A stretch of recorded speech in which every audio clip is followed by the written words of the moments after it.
dermatomikosis. Dermatomikosis itu berasal dari dua kata, yaitu dermato dan mikosis. Mikosis itu artinya jamur, dermato itu artinya kulit. Jadi dermatomikosis itu adalah penyakit kulit infeksi yang disebabkan oleh jamur. Ya, menurut kedalamannya ya kita tahu ya, ini kulit misalnya, ya ini lemak. Ya, infeksi dermatomikosis itu bisa kena superficial, artinya kena superficial, ya, bisa kena intermediate dan bisa kena di dalam kulit. Jadi berdasarkan infeksinya ke dalam kulit dibedakan atas superficial, intermediate dan profunda atau deep mikosis. Kita belajar mulai dari dermatomikosis superficialis. Dibagi menjadi dua, dermatofitosis dan non dermatofitosis. Dermatofitosis adalah disebabkan oleh jamur-jamur dermatofit. Ya, sifat jamur dermatofit adalah yang makanan utamanya adalah keratin. Ya, kita tahu jamur dermatofit itu adalah patogen. Dia punya spora, punya hifa, hidupnya lembab.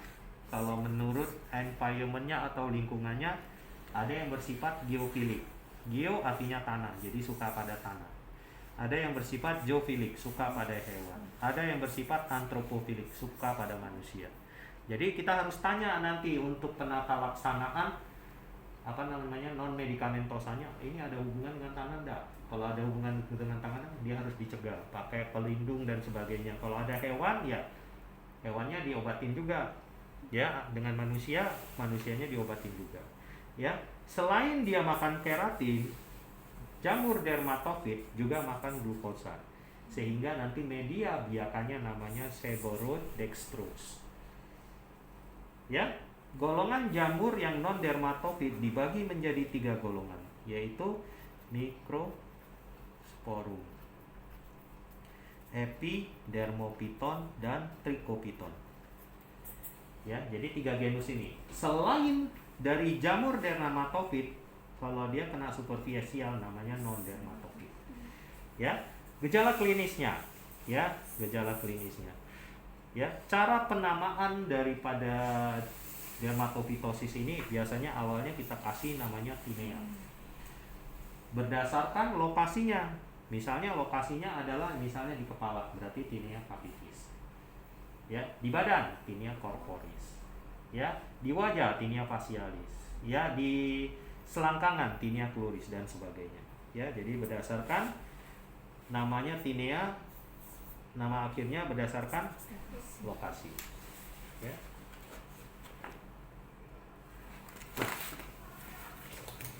Gejala klinis dari dermatofitosis di anamnesis pasti ketemu dia melebar. Ya, pemeriksaan fisik central hill tepi aktif polisiklik. Ya. Nah, kenapa dia begitu? Jamur dermatofit adalah jamur yang makannya teratur. Jadi apa maksudnya makannya teratur?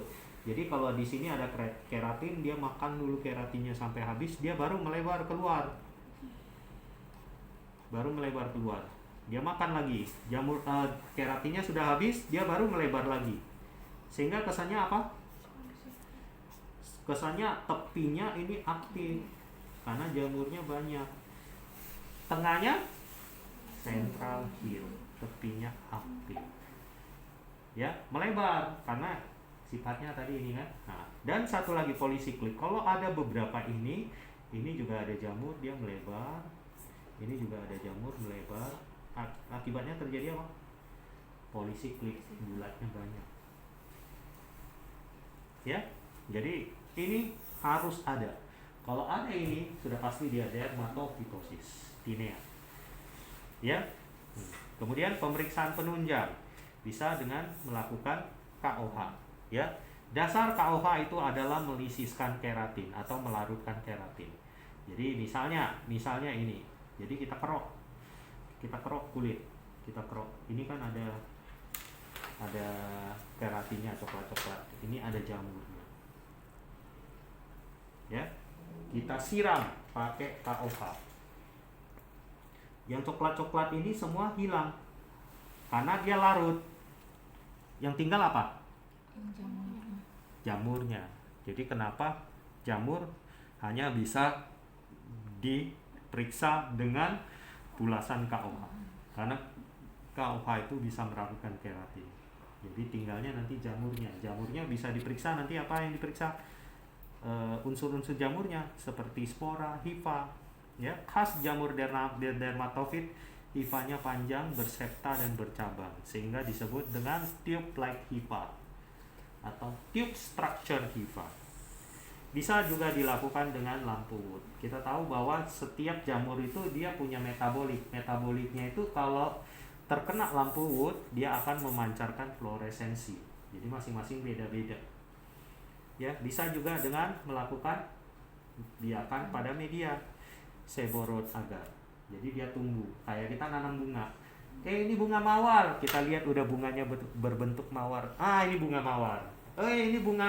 Ini buah mangga ini, karena sudah tumbuh mangganya. Jadi kita biak itu kayak artinya kayak begitu, kita tanam. Bisa juga dengan PCR. Ya, PCR itu begini. Kita harus punya primernya. Ya, kita harus punya primernya. Misalnya primernya begini, ya. Kemudian kita crop tau H. Kita masukkan ke PCR. Ini misalnya ini sama 3, ini 3, ini 2, ini 1 yang serupa. Ini 80%. Kemungkinan jamur lah itu. Gitu. Jadi PCR itu membandingkan yang diperiksa dengan primernya. Ya, jadi primer, misalnya primer apa? Trichosporum, rubrum, ya itu kita bandingkan. Jadi dengan PCR. Selesai. Pengobatan dari jamur. Ingat, prinsip pengobatan itu adalah segitiga yang melebar. Ya. Ini segitiga yang melebar. Jadi kalau misalnya ini kita cuma non medikamentosa, dia bisa sembuh, bisa hindari, jamurnya hilang, ya udah non medikamentosa. Tapi kalau kita perlu, ya paling gampang jamur obatnya pasti anti jamur. Anti jamur ada yang golongan alinamin, ada yang golongan azol. Alinamin itu terbinafin. Azol itu ada imidazol dan triazol. Yang golongan imidazol ini ketoconazol, itu yang sering kita pakai. Ya. Tapi hati-hati, ketoconazol ini punya efek samping di hepatotoksik. Ya, karena dia mempengaruhi sitoprom P450. Sitoprom P450 ini kerjanya di hepar, ya. Cara kerja ketoconazol itu dia menghancurkan squalen daripada jamur. Jadi jamur itu kalau nggak ada squalen, istilahnya salah satu pembentuk jamurnya jadi nggak bisa, ya. Jadi dia menghancurkan squalennya, ya. Nah, hati-hati, ketoconazol tidak boleh dia punya interaksi obat dengan erythromycin dan cetirizine, ya. Kalau kena tiga-tiga, ketoconazol dipakai, erythromycin dipakai, misalnya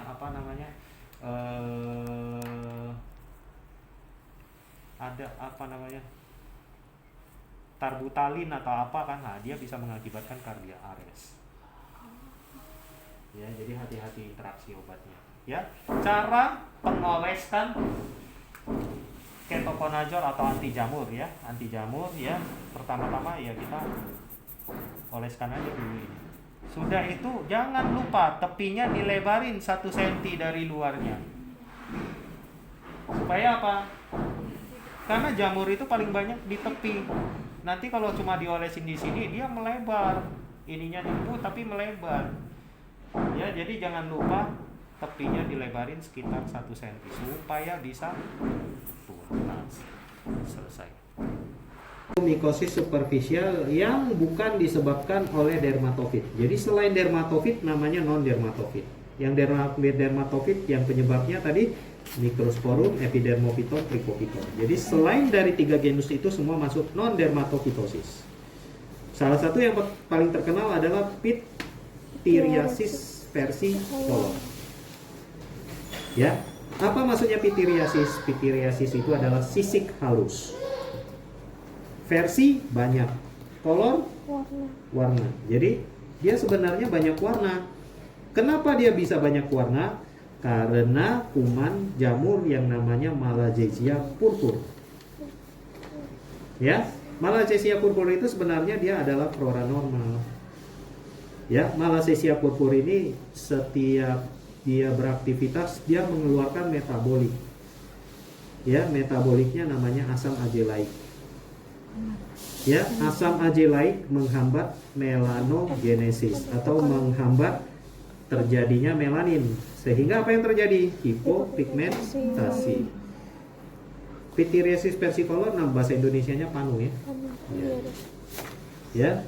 Nah, asam azelaic ini bisa juga digunakan sebagai terapi untuk menghambat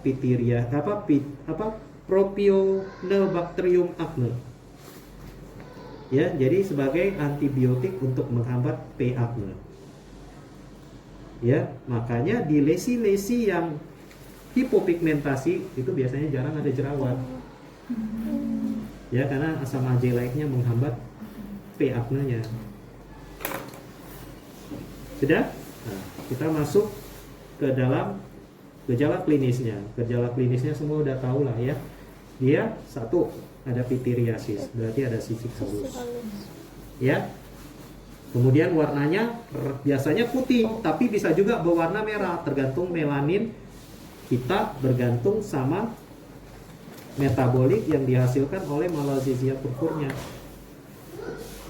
Ya, tapi dia pasti pityriasis. Jadi nanti warnanya hipopigmentasi.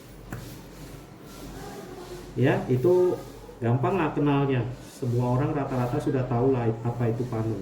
Ya, pemeriksaan penunjangnya KOH. Ya, sesudah dilakukan biakan ulasan KOH, nanti akan didapatin hifa pendek.